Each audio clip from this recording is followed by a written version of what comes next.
오늘 말씀의 주제는 헤롯의 신앙입니다. 헤롯의 신앙. 자, 우리는 헤롯을 어떻게 이해하고 있습니까? 세례 요한의 생명을 취한 자가 헤롯입니다. 그런데 오늘 말씀의 주제는 헤롯의 신앙입니다. 과연 헤롯에게 어울리는 용어일까요? 신앙이라는 말이. 자, 우리는 이 헤롯을 바라볼 때 헤롯은 악한 왕, 하나님을 두려워하지 않는 왕, 그래서 하나님의 선지자까지 죽여도 눈 하나 끔찍하지 않는 그런 잔인한 왕으로 아마 그동안 생각을 많이 했을 겁니다. 그런데 오늘 말씀의 주제는 헤롯의 신앙입니다. 자, 헤롯도 뭐였어요? 헤롯이 하나님을 믿었을까요? 믿지 않았을까요? 스스로 한번 대답해 보세요. 세례 요한을 죽인 사람이니까 아마 하나님을 안 믿었을 것이다. 이렇게 우리는 생각하기 쉽습니다. 헤롯은 하나님을 믿은 사람입니다. 자, 정치인들이 대형교회에 나가서 앉아있는 이유가 어디 있어요? 뭐 얻기 위해서입니까? 표를 얻기 위해서입니다. 물론 모든 정치인들이 다 그렇다는 건 아니에요. 대다수의 정치인들이 대형교회에 나가서 그 앞에서 함께 저는 그냥 예배 행위라 그러겠습니다. 예배가 될 수 없기 때문에 그 예배 행위를 하는 목적이 어디 있어요? 민심을 얻기 위해서입니다. 대통령이 됐든 장관이 됐든 국회의원이 됐든 표를 위해서라면 그들은 신앙을, 종교를 이용합니다. 자, 그렇다면 이 헤롯은 어떤 인물이었을까요? 이 헤롯은 정통성이 없습니다. 유대의 왕이었지만 유대인들에게 정통성이 없는 왕이 누군가 하면 이 헤롯입니다. 이방인입니다. 이방인이 유대를 통치하고 있습니다. 자, 그렇다 보니까 오늘 본문에 나오는 헤롯의 아버지, 헤롯 대왕이라 그러죠. 예수님을 죽이려고 했던 그 헤롯 대왕은 유대인의 환심을 사기 위해서 성전 공사를 했습니다. 무려 그 성전 공사가 우리의 상상을 초월합니다. 30년, 40년, 50년 아닙니다. 물론 그가 살아생전에 완공은 하지 못했지만 그 헤롯이 시작한 그 성전 공사는 예수님 당대까지 여전히 이어지고 있었습니다. 몇십 년 동안 그 성전 공사가 이어지고 있었다는 사실입니다. 이유는 하나입니다. 민심을 사기 위해서, 백성들의 민심을 얻기 위해서. 헤롯 대왕도 하나님의 성전에 나가서 일반 백성들이 하나님 앞에 제사를 드렸던 것처럼 그도 번제를 드렸고, 물론 성경에는 그가 번제를 드렸다는 이야기는 없지만 우리는 얼마든지 그 상황을 봤을 때 얼마든지 추정할 수 있습니다. 번제와 화목제와 속죄제와 같은 제사를 드렸다는 사실입니다. 그런 인물이 누굴 죽이려고 했어요? 예수님을 죽이려고 했습니다. 그리고 그의 아들, 오늘 본문에 나오는 또 헤롯, 정확하게는 헤롯 안티파스입니다. 헤롯 대왕이 죽고 나서 헤롯 아켈라오, 헤롯 안티파스, 헤롯 필립, 나라가 나뉩니다. 분봉왕이라 그럽니다. 어느 한 지역만 통치합니다. 그 아버지 헤롯은 이스라엘 전체를 통치했지만 그의 아들들은 분봉왕이라 해서 말하자면 우리로 말하면 경상도, 전라도, 경기도 이런 식으로 나눠서 통치했던 왕들이 헤롯의 아들 분봉왕들입니다. 그래서 오늘 본문에 나오는 이 헤롯도 분봉왕으로서 헤롯 안티파스입니다. 자, 그렇다면 이 헤롯 안티파스도 하나님을 믿었을까요? 믿지 않았을까요? 믿었습니다. 자, 우리는 그동안 헤롯 그러면 아주 나쁜 왕, 하나님과 전혀 거리가 없는, 하나님과 상관이 없는 그런 왕으로 인식해 왔습니다. 그렇지 않습니다. 자, 그래서 오늘 본문의 주제가 헤롯의 신앙입니다. 헤롯도 뭐가 있었다고요? 신앙이 있었다는 거예요. 그러면 헤롯은 어떤 신앙을 했는지 한번 돌아보면서 오늘 우리의 신앙은 어떤지를 한번 점검을 해요. 단순하게 헤롯의 신앙이 헤롯이 이런 신앙을 했구나, 헤롯도 그냥 하나님을 믿었네, 이런 차원의 말씀이 아니라 이 헤롯의 신앙을 통해서 우리의 신앙을 체크할 수 있어요. 자, 그러면 오늘 본문 속으로 들어가서 헤롯이 어떤 신앙을 하고 있는지를 한번 들여다보겠습니다. 우리 14절부터 읽겠습니다. 다 같이. 이에 예수의 이름이 드러난지라 헤롯 왕이 듣고 이르되 이는 세례 요한이 죽은 자 가운데서 살아났도다. 그러므로 이런 능력이 그 속에서 일어나느니라 하고. 자, 지금 본문에 보면 예수님이 헤롯이 죽고 나서 예수님의 활동이 이제 점점 더 왕성해지죠. 한때는 예수님과 세례 요한이 어떻게 했어요? 같이 활동을 했지만 세례 요한이 오늘 본문의 말씀처럼 헤롯에 의해서 빼임을 당한 후에 이제 예수님의 두각이 드러납니다. 자, 그런데 이것을 보고 헤롯이 놀랍니다. 왜 놀라는가 하면 세례 요한이 다시 부활한 것으로 느껴질 정도로 예수님의 그 사역은 아주 너무나 강력했습니다. 세례 요한보다 더 강력한 그런 사역을 하고 있었기에 이 헤롯이 지금 충격을 받고 있는 내용입니다. 다시 한번 읽겠습니다. 다 같이. 이에 예수의 이름이 드러난지라 헤롯 왕이 듣고 이르되 이는 세례 요한이 죽은 자 가운데서 살아났도다. 그러므로 이런 능력이 그 속에서 일어나느니라고. 이런 능력은 어떤 능력일까요? 말씀의 능력뿐만 아니라 안전병기를 일으키고 맹인의 눈을 뜨게 하고 나병 환자를 고쳐주시고 말하자면 못하실 일이 없었죠. 이런 엄청난 일들이, 귀신을 쫓아내는 일들이 일어나고 있습니다. 그래서 이 헤롯 왕이 깜짝 놀랍니다. 15절 읽겠습니다. 다 같이. 어떤 이는 그가 엘리야라고 또 어떤 이는 그가 선지자니 옛 선지자 중에 하나와 같다 하되. 그래서 이 예수님의 평가가 다릅니다. 어떤 사람은 선지자 중에 한 사람이다. 또 어떤 사람은 엘리야다. 이 시대에 우리가 기다리고 있는 엘리야다. 메시아가 오기 전에 선지자 엘리야를 보낸다고 했는데 저분이 엘리야가 아닌가. 자, 이렇게 지금 많은 사람들이 웅성웅성합니다. 예레미야나 선지자 중에 한 사람이다. 아니다, 엘리야다. 헤롯은 세례 요한이 죽었다가 살아났다, 부활했다라고까지 말을 하죠. 자, 이렇게 지금 예수님이 이제 많은 사람들 앞에 이제 두각됩니다. 우리 16절 다 같이. 헤롯은 듣고 이르되 내가 목벤 요한 그가 살아났다 하더라. 자, 지금 이 헤롯은 엄청난 충격을 받게 되죠. 17절 읽겠습니다. 션의 헤롯이 자기가 동생 빌립의 아내 헤로디아에게 장가든 거로 이 여자를 위하여 사람을 보내어 요한을 잡아오게 가두었으니 이는 요한이 헤롯에게 말하되 동생의 아내를 취한 것이 옳지 않다 하였음이라. 자, 보세요. 하나님의 선지자는 하나님의 말씀을 합니다. 우리 성도님들은 정확하게 판단해야 됩니다. 하나님의 선지자들은 절대로 이 세상과 타협하지 않습니다. 하나님의 선지자들은 절대로 백성들의 귀를 즐겁게 하지 않습니다. 오직 하나님의 말씀만 전할 뿐입니다. 세례 요한이 왜 순교를 당했습니까? 이유는 간단합니다. 하나님을 너무나 사랑했습니다. 하나님을 너무나 사랑한 결과가 그의 순교로 마무리됐습니다. 하나님을 덜 사랑했다면, 적당하게 사랑했다면, 눈치껏 사랑했다면, 이 세상과 타협했다면 세례 요한은 순교를 당할 일이 없습니다.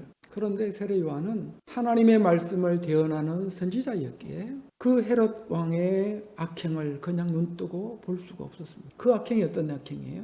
헤롯은 이미 아내가 있었습니다. 헤롯에게는 이미 다른 아내가 있었습니다. 그런데 우연하게 자기의 이복 형제인 헤롯 빌립, 아까 말씀드렸죠. 헤롯 대왕이 죽고 나서 헤롯 아켈라오, 헤롯 안티파스, 헤롯 빌립, 이렇게 서로 나라를 나누어서 통치하게 되는데 그 헤롯 빌립이 통치하는 곳에 이 헤롯 안티파스가 방문을 했습니다. 이복 형제의 집을 찾아간 거예요. 그런데 그때 누가 눈에 들어왔어요? 헤롯 빌립의 아내 헤로디아가 눈에 쏙 들어왔습니다. 마치 다윗 왕이 왕궁을 거닐 때에 목욕을 하고 있었던 밧세바가 눈에 들어왔던 것처럼 이 헤롯 안티파스의 눈에 헤로디아가 눈에 쏙 들어왔습니다. 그래서 그것이 발단이 되어서 서로 불륜의 관계로 발전하고, 그리고 더 나아가서 서로 어떻게 될까요? 이혼을 하게 됩니다. 헤롯은 헤롯대로, 헤로디아는 헤로디아대로 이혼을 합니다. 자, 이것을 지금 누가 지적한 거예요? 세례 요한이 지적한 겁니다. 하나님의 선지자로서 마땅히 해야 될 일이죠. 한 나라를 통치하는 왕이 해서는 안 되는 일을 하고 있습니다. 그래서 그 부분을 세례 요한이 지적했습니다. 그런데 여기에 앙심을 품은 사람이 누굴까요? 바로 헤로디아입니다. 세례 요한도 요한이지, 헤롯도 헤롯이지만 세례 요한에게 앙심을 품은 사람이 누구예요? 바로 헤로디아입니다. 여자가 한을 품으면 5개월에도 뭐가 내려요? 서리가 내린단 말 있잖아요. 한을 품은 거예요, 지금.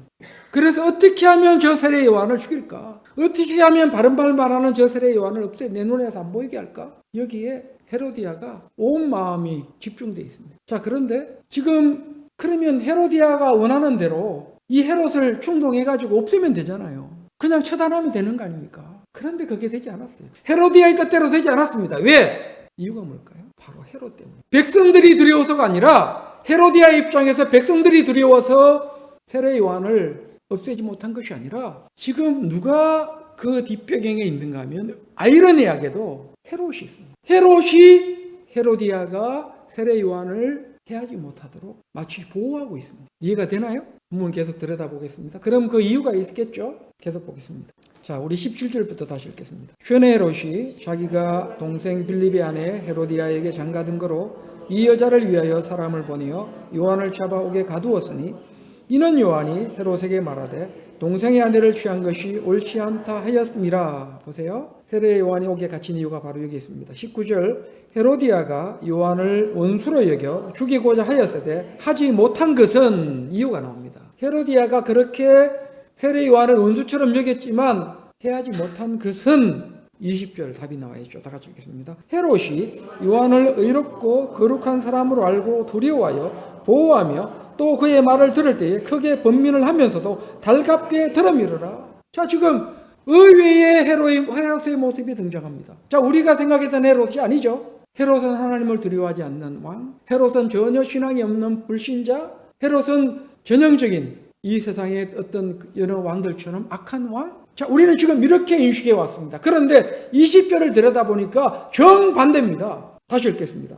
헤롯이 요한을 의롭고 거룩한 사람으로 알고 두려워하여 보호하며 또 그의 말을 들을 때에 크게 번민을 하면서도 달갑게 들어미르라. 이 이유 때문에 헤로디아가 세례 요한을 해하지 못했어요. 그리고 그 뒤에 누가 방음막으로 있었습니까? 헤롯이 있었습니다. 자, 그러면 여기서 우리는 이 헤롯의 신앙을 한번 들여다봐야 됩니다. 자, 헤롯은 절대 불신자가 아니라 그랬습니다. 20절 다시 읽겠습니다. 헤롯이 요한을 의롭고 거룩한 사람으로 알고, 여기까지 읽겠습니다. 자, 보세요. 헤롯이 요한을 어떻게 알았다고요? 의로운 사람, 거룩한 사람 알았다 그랬습니다. 그리고 두려워해서 보호하며 또 그의 말을 들을 때에 크게 번민을 하면서도 달갑게 들어미르라. 지금 헤롯은 하나님을 믿는 신앙인입니다. 의외의 반전입니다. 하나님을 믿고 있는 전형적인 신앙인의 모습입니다. 세례 요한을 의로운 사람으로 알았고 거룩한 자로 여겼고 또 어떻게 되겠다고요? 그 말씀을 들을 때에 두려워했고 그리고 헤롯이 세례 요한을 어떻게 했습니까? 보호했습니다. 그리고 말씀을 들을 때에 번민을 했다. 말씀을 들을 때마다 콕콕 찔렸다는 거예요. 자, 우리 말씀 들을 때 찔려요, 안 찔려요? 나는 찔릴 게 없습니까? 찔릴 게 없는 사람은 하나님 앞에 회개해야 돼요. 나는 내 신앙 이 정도면 됐어. 이 정도면 난 충분해. 찔림이 없는 사람은 정말로 하나님 앞에 회개해요. 말씀을 듣게 될 때 찔리는 게 정상입니다. 목사님이 오늘 날 치셨죠? 어떻게 알고 또 내 약점을 치셨네? 제가 친 게 아닙니다. 하나님께서 치시는 겁니다. 지금 이 헤롯의 마음을 찌르는 것처럼 세례 요한의 입술을 통하여 헤롯의 마음을 찌른 것처럼 하나님께서 찌른다는 사실을 알아야 됩니다. 목사님이 찌르는 게 아닙니다.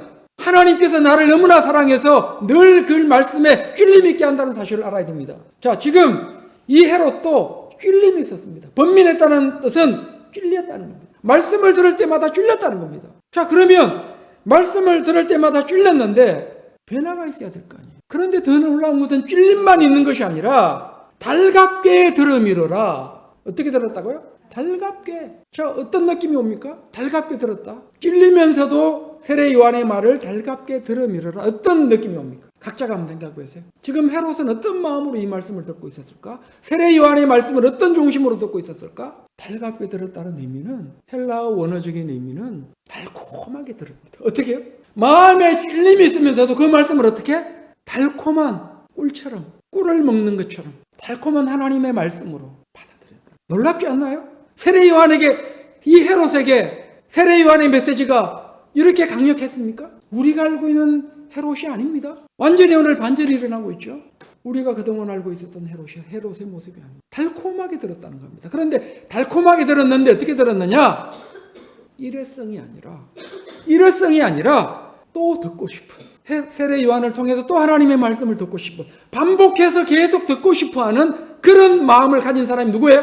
바로 헤롯이었습니다. 의외입니다. 우리는 때로 주일날 오늘 주일날 나는 참 자고 싶은데, 몸도 피곤해서 그냥 한 시까지 자고 싶은데 교회를 가야 되네? 그런 마음으로 혹여 우리가 교회를 찾지는 않습니까? 그럼에도 불구하고 그것을 뚫고 교회를 나왔다고 하는 것은 하나님께서 보실 때 너무나 사랑스러운 거죠. 그런데 헤롯은 일회성으로 그 말씀을 더 달콤하게 들은 것이 아니라 계속 반복적으로 듣고 싶어 했습니다. 세례 요한과 늘 함께하고 싶었고 세례 요한을 통해서 하나님의 말씀을 듣기를 즐겼던 사람이 바로 헤롯이었습니다. 오늘 우리는 의외의 헤롯의 모습을 발견합니다. 자, 그러면 이렇게 달콤하게 하나님의 말씀을 들었던 헤롯이 어떻게 해서 세례 요한을 죽이는 일에 앞장섰을까요? 이런, 어떻게 보면 이 헤롯의 신앙이 어떻게 세례 요한을 죽였냐는 거예요. 이유가 있습니다. 우리 한번 뒤로 가보겠습니다.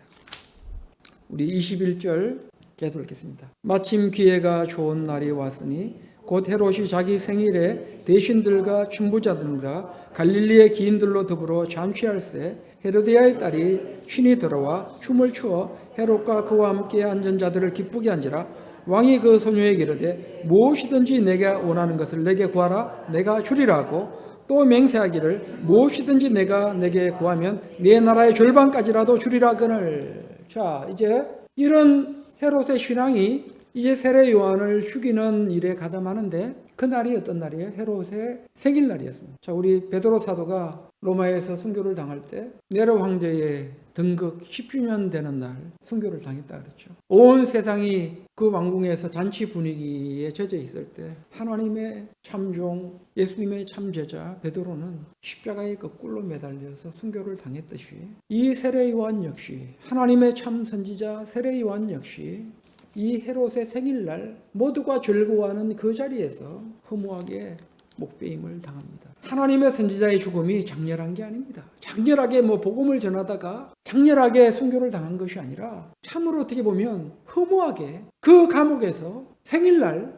헤롯의 생일날 목베임을 당합니다. 자, 이것이 뭐예요? 하나님의 종들이 걸어갔던 길이라는 사실을 알아야 됩니다. 우리 주님께서 걸어가셨던 길이었고 우리 믿음의 선배들이 걸어갔던 길이었다는 사실을 우리는 알면서 우리의 신앙을 점검해야 합니다. 오늘날 많은 크리스찬들이 넓은 길을 가기를 즐겨합니다. 넓은 길, 좋은 길, 편안한 길, 꽃길, 예수님께서 가셨던 그 길은 다 걷어차버리고 내가 원하는 길, 내가 가고 싶은 길, 내가 가고 싶은 신앙, 그 신앙을 오늘날 많은 크리스찬들이 선택하고 있다는 사실입니다. 그러나 성경은 분명히 말씀합니다. 그 길 끝은 사망이 기다리고 있을 것이고 그 길 끝은 멸망일 것을 우리 주님은 거듭거듭 말씀하셨습니다. 자, 이렇게 해서 세례 요한이 이제 죽임을 당하는 순교를 당할 수밖에 없는 분위기로 흘러갑니다. 우리 계속 읽겠습니다. 24절. 그가 나가사 그 어머니에게 말하되 내가 무엇을 구하리까? 그 어머니가 이르되 세례 요한의 머리를 구하라니. 보세요. 이 헤로디아가 이제 기회를 잡은 거죠.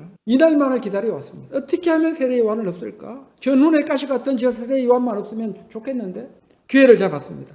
그래서 자기의 딸에게 세례 요한의 머리를 구할 것을 주문한 후에 25절에 다 같이 읽겠습니다. 그가 곧 왕에게 급히 들어가 구하여 이르되 세례 요한의 머리를 소반에 얹어 곧 내게 주기를 원하옵나이다니 왕이 심히 근심하나 자기가 맹세한 것과 그 안전자들로 인하여 그를 거절할 수 없는지라. 보세요. 분명히 세례 요한은 우리가 20절의 말씀처럼 세례 요한은 의로운 사람이었고 거룩한 사람이었고 그리고 그 세례 요한을 두려워할 줄도 알았고 또 말씀이 세례 요한을 통해서 말씀이 전해지게 될 때 가슴에 찔림도 있었고 또 그 말씀을 어떻게 들었다고요? 달게 들었다 그랬습니다. 일회성이 아니라 반복해서 계속 듣고 싶어 했습니다. 말씀 듣는 기쁨이 있었습니다. 즐거움이 있었습니다. 마치 우리가 휴일날 교회 가지 않으면 내가 하나님의 성전에 가서 예배를 드리지 않으면 못 견디는 그런 열정이 누구한테 있었어요? 아이러니하게도 이 헤롯에게 있었다는 사실입니다. 그런데 그가 어떻게 그런 신앙을 가진 헤롯이 어떻게 세례 요한을 못 뺄 수 있냐는 거예요. 그 해답이 26절에 나와 있습니다. 다시 읽겠습니다. 왕이 심히 근심하나 자기가 맹세한 것과 그 안전자들로 인하여 그를 거절할 수 없는지라. 보세요. 지금 이 헤롯은 하나님을 두려워하는 모습이 아니라 하나님보다 누구를 더 의식합니까? 그 잔치 자리에 참석한 사람들을 더 의식합니다. 여기 누가 와 있어요? 위정자들이 다 와 있죠. 로마의 정치가들도 와 있을 것이고 대단한 사람들은 지금 이 자리에 다 모여 있습니다. 그런데 자기가 한 말이 있습니다. 나라의 절반까지라도 주리라. 그 헤로디아의 딸과 약속했습니다. 나라의 절반까지라도 주리라 했는데 차라리 땅덩어리를 구했으면 이 헤롯이 좀 마음이 편했을 텐데 세례 요한의 목을 구하고 있습니다. 자기가 늘 세례 요한의 입에서 나오는 말씀을 들을 때 달콤하게 여겼던 늘 듣고 싶어 했던 그 말씀을 전해주는 선지자를 못 빼는 대신에 차라리 나라의 절반을 구했으면 이 헤롯의 마음이 한결 편했을 텐데 지금 이 헤로디아의 딸이 세례 요한의 목을 구하고 있습니다. 그런데 문제는 자기가 한 말이 있습니다. 모든 사람들 앞에서 한 말이 있습니다. 이걸 지금 뒤집을 수가 없습니다. 자, 하나님을 두려워한 사람이라면 진정으로 하나님을 두려워하는 사람이라면 자기의 체면이 중요한 게 아니죠. 내가 큰 실수를 했다고 하면서 그 많은 사람들 앞에 무릎을 꿇을지언정 세례 요한의 목을 베게 할 수는 없습니다. 자, 여기서 우리는 우리의 신앙을 한번 점검해야 합니다. 우리의 신앙이 혹여 이 헤롯의 신앙은 아닌지 돌아봐야 합니다. 헤롯도 똑같이 세례 요한을 의로운 자로 여겼고 그 입에서 나오는 말씀을 달갑게 들었습니다. 그리고 늘 찔림이 있었습니다. 그런데 문제는 뭔가 하면 그 헤롯의 신앙은 거기까지였다는 거예요. 한 단계 더 점프를 해야 되는데 점프하지 못하고 거기서 딱 머물렀다는 거예요. 자, 그렇다면 우리의 신앙이 내게 찔림이 있습니다. 오늘 목사님 말씀 듣고 막 찔림이 있어요. 은혜 받았어, 은혜 받았어. 목사님 오늘 은혜 많이 받았어요. 은혜 많이 받았어요. 우리의 신앙이 여기서 머물러서는 안 된다는 겁니다. 찔림으로 고쳐서는 안 된다는 겁니다. 찔림으로 거친 결과 어떤 결과를 초래했습니까? 하나님의 선지자를 목 베는 자리까지 나갔다는 사실입니다. 그 신앙은 온전한 신앙이 아닙니다. 말씀을 듣고 찔렸다. 말씀을 듣고 내가 오늘 은혜 받았다. 우리는 이 자리에 머물러서는 안 돼요. 헤롯이 실패한 원인은 그 단계에서 뛰어넘지 못했다는 겁니다. 그 믿음이 뛰어넘지 못했습니다. 자, 오늘 본문에 보면 12절에 어떤 말씀이 있습니까? 예수님께서 이제 사역을 시작하시면서 제자들을 통해서 복음을 전가할 때 하신 말씀이 있죠. 12절 다 같이 읽겠습니다. 제자들이 나가서 회개하라 전파하고 많은 귀신을 쫓아내며 많은 병자에게 기름을 발라 고치더라. 보세요. 제자들이 나가서 외쳤던 말씀이 뭐예요? 회개하라. 자, 제자들의 외침도 뭐예요? 회개하랍니다. 제자들의 외침뿐만 아니라 우리 예수님께서 오셔서 공생애를 시작할 때 처음 외쳤던 메시지가 뭡니까? 회개하랍니다. 회개하라. 천국이 가까이 왔느니라. 세례 요한도 회개하라. 천국이 가까이 왔느니라. 그 회개가 뭐예요? 삶의 방향을 완전히 바꾸는 겁니다. 오늘 찔려가지고 은혜 받았어가 아니라 오늘 말씀에 은혜 받았다는 그런 차원이 아니라 그 말씀이 찔려서 삶의 100%, 180도 바뀌는 것이 뭐예요?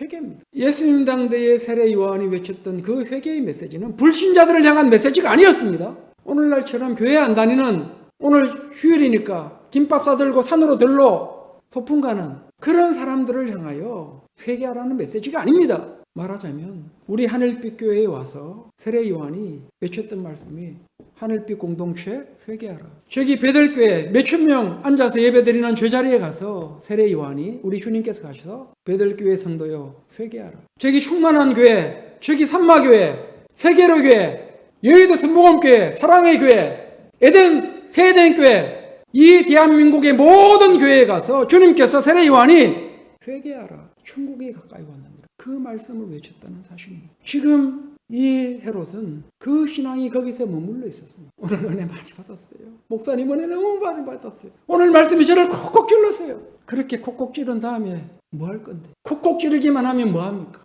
내가 은혜 많이 받았으면 뭐 합니까? 그 다음 단계를 뛰어넘어야지.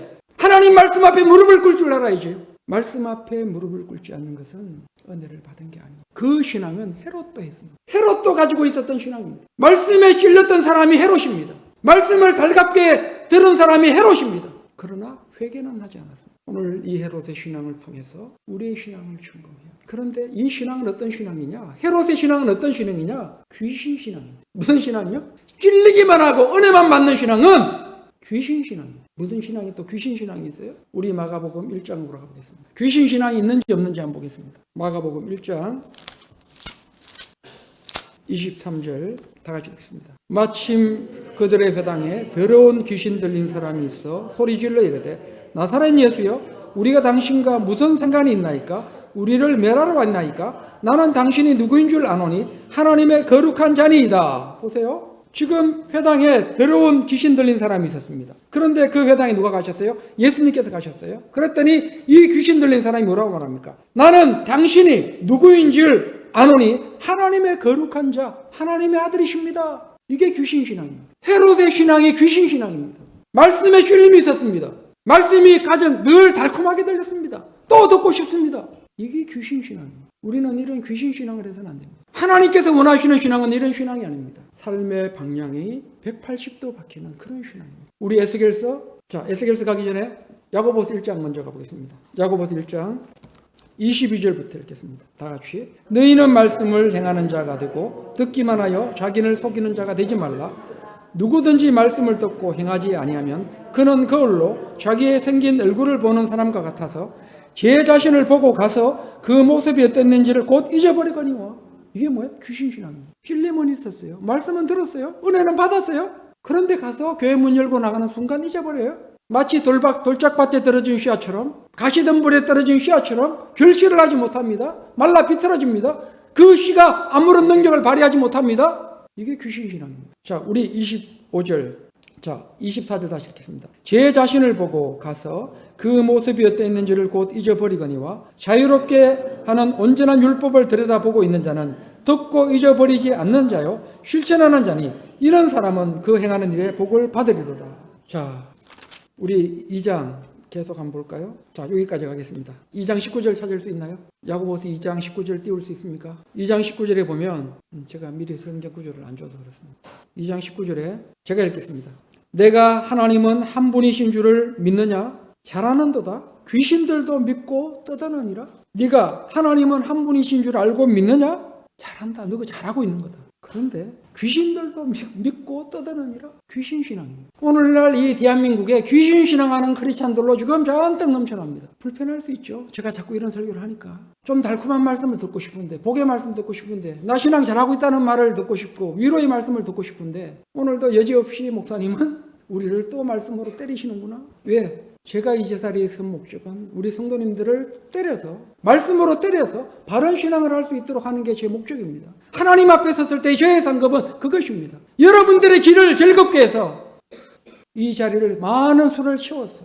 교회 부채 다 갚고 교회를 증축하는 게 이 하늘빛 공동체의 목적이 아니라, 저는 우리 성도님들 한 분 한 분이 하나님 앞에 섰을 때 참너 신앙 반듯하게 잘했다. 너 정말로 내 뒤를 따라왔구나. 저 넓은 길을 멀다 포기하고 이 좁고 좁은 길을 걸어왔구나. 자, 이런 말을 우리 주님께로부터 듣게 하는 것이 제가 서 있는 목적이라는 사실을 우리 성도님들을 알아야 됩니다. 자, 우리는 이런 귀신 신앙을 해서는 안 됩니다. 귀신들도 믿고 떠드느니라. 안타깝게 오늘날 이 대한민국에 이런 귀신 신앙하는 크리스천들로 넘쳐나고 있고, 이런 귀신 신앙을 심어주는 목회자들이 환영받고 있고 대접받고 있고 그들이 높임을 받고 있다는 사실을 알아야 됩니다. 성경을 보십시오. 말씀으로 돌아가 보십시오. 절대로 하나님의 말씀은 이 세상에서 단 한 번도 환영받은 적이 없습니다. 그런데 오늘날 교회는 환영받고 있죠. 목사님들이 환영받고 있고, 많은 사람들이 이 세상에서 하나님 믿고 복 받고 있는, 복을 받는 것이 마치 하나님께서 주신 복의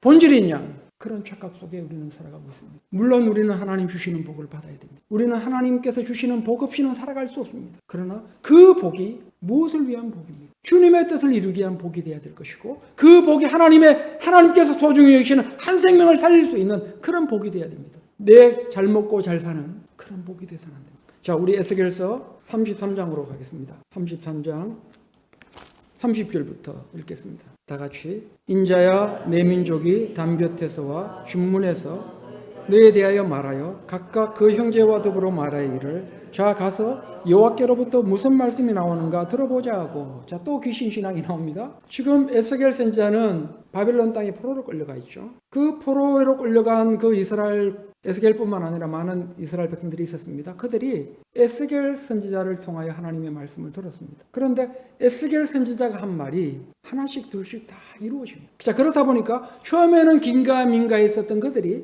에스겔의 말이 긴가민가 있었는데 에스겔이 정말 하나님 참 선지자인지 아닌지 의문을 가졌던 그들이 하나님의 말씀이 그대로 이루어지는 것을 보고, 이제 그때부터는 그들이 어떤 마음을 갖는가 하면 에스겔 선지자를 참 하나님의 선지자로 받아들이기 시작합니다. 자, 그러면서 이런 말을 합니다. 30절.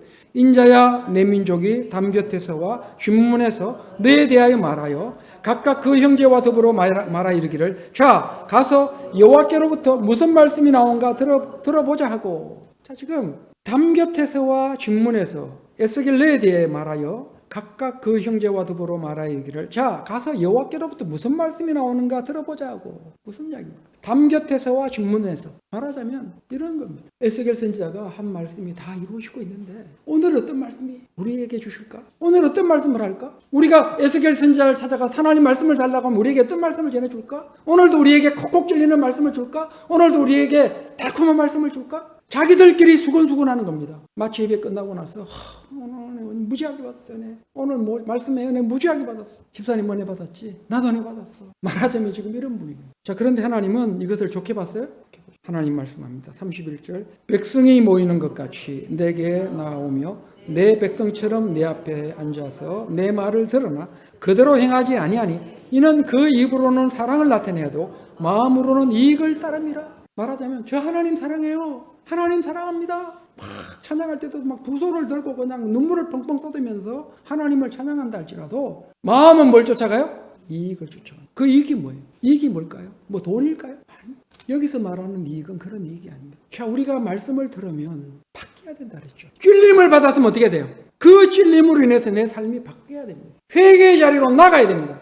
그러나 이익을 따른다는 의미는 말씀은 좋은데, 말씀은 좋지만, 말씀은 꿀같이 달지만 나는 그렇게 못할 것 같아. 내가 그렇게 하면 내 삶이 너무 힘들 것 같아. 내가 너무 괴로울 것 같아. 내가 그런 삶을 살면 내가 너무 힘들 것 같아. 찔림은 있습니다. 은혜는 받았습니다. 그러나 내가 말씀대로 살면 나는 내 생활이 없을 것 같아. 내 인생이 없을 것 같아. 이게 뭐예요? 이익을 따라가는 신앙입니다. 이게 바로 귀신의 신앙입니다. 자, 31절 다시 읽겠습니다. 백성이 모이는 것 같이 내게 나오며 내 백성처럼 내 앞에 앉아서 내 말을 들으나 그대로 행하지 아니하니 이는 그 입으로는 사랑을 나타내어도 마음으로는 이익을 따름이라. 그들은 내가 고운 음성으로 사랑의 노래를 하며 음악을 잘하는 자같이 여겼나니 내 말을 듣고도 행하지 아니하더니와. 보세요. 우리 목사님 설교 참 잘하셔. 이런 설교 어디 가서 듣겠어? 저보고 하는 이야기 아니에요.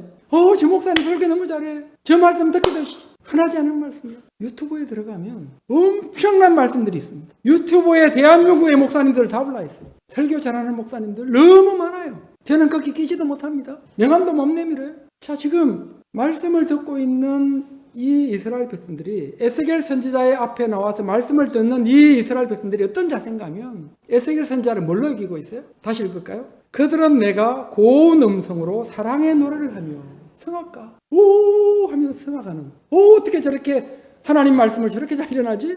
어떻게 저렇게 콕콕 찔리게 전하지? 어떻게 저렇게 달콤하게 내 마음에 쏙쏙 와닿게 전하지? 그들은 너를 그렇게 바라보고 고운 음성으로 사랑의 노래를 하며 음악을 잘하는 자같이 여겼나니 내 말을 듣고도 행하지 아니하거니와. 그러니까 이들은 뭐예요? 하나님의 말씀을 소비하는 사람들. 하나님의 말씀을 그냥 소비의 개념으로 오늘은 어디에 가서 하나님 말씀 좀 듣고 내 귀를 좀 즐겁게 한번 해볼까? 오늘은 어디에 가서 좀 쇼킹한 말씀 한번 들어볼까? 하나님의 말씀을 소비하기 위해서 찾아다니는 그런 사람. 찔림은 있지만 은혜는 받지만 거기까지인 신앙. 귀신 신앙. 자, 지금 하나님은 그들의 신앙을 이렇게 귀신의 신앙으로 표현하고 있습니다. 우리 33절 다 같이 읽겠습니다. 그 말이 응하리니 응할 때에는 그들이 한 선지자가 자기 가운데 있었음을 알리라.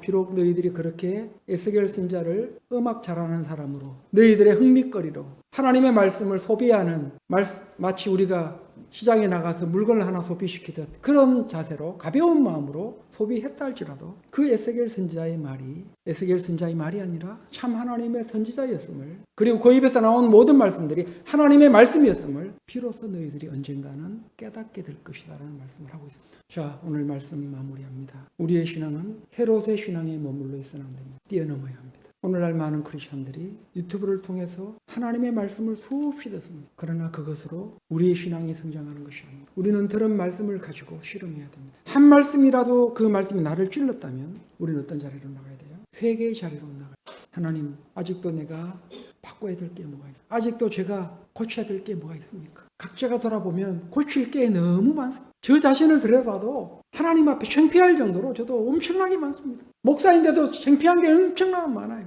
차마 제가 너무 창피해서 말을 꺼내지는 못합니다. 하나님은 아셔요. 제가 고쳐야 될 게 뭔지. 자, 그렇다면 우리 성도님들도 있을 거라는 거죠. 그러면 그것을 어떻게 해야 돼요? 그 말씀을 통해서, 찔림을 통해서 달콤하게 들었다면 그 달콤한 말씀으로 그칠 것이 아니라 회개의 자리로 나가기를 원합니다. 세례 요한이 목배임을 당한 이유는 헤롯이 회개의 자리로 나가지 못했기 때문에 순교를 당한 겁니다. 회개의 자리로 나가지 못한 결과가 결국 하나님의 선지자를 죽이는 일에 앞장섰다는 사실을 우리는 기억해야 합니다. 빌라도 역시 예수님이 죄가 없다는 걸 알았죠. 그렇지 않습니까? 죄가 없다는 걸 알고 손에 세숫대에다 물을 씻었어요. 이 일에는 나와 상관이 없다고 하면서 손을 씻었습니다. 손 씻는다고 될 일입니까? 아니죠. 예수님이 죄가 없었으면 풀어줬어야죠. 그런데 손을 씻고 자기와 아무 상관이 없는 것처럼 그렇게 이 빌라도 역시 뭐예요? 하나님을 잠시나마 두려워했습니다. 우리의 신앙은 이제 하나님을 두려워하는 그 신앙에서 한 단계 더 뛰어넘어서 이제 하나님을 두려워했다면, 그리고 내게 찔림이 있었다면, 그 말씀이 내게 달콤하게 들리고 있었다면 그 말씀을 바탕으로 해서 우리의 삶의 온전한 변화가 날마다 일어나기를 주님의 이름으로 간절히 축복합니다. 귀신의 신앙에서 하나님께서 인정하시는 이제야 네가 나를 경외하는 줄 알겠노라. 아브라함의 그 신앙을 인정하셨던 그 신앙으로 우리의 신앙도 그렇게 한 단계 도약할 수 있기를 주님의 이름으로 간절히 축복합니다.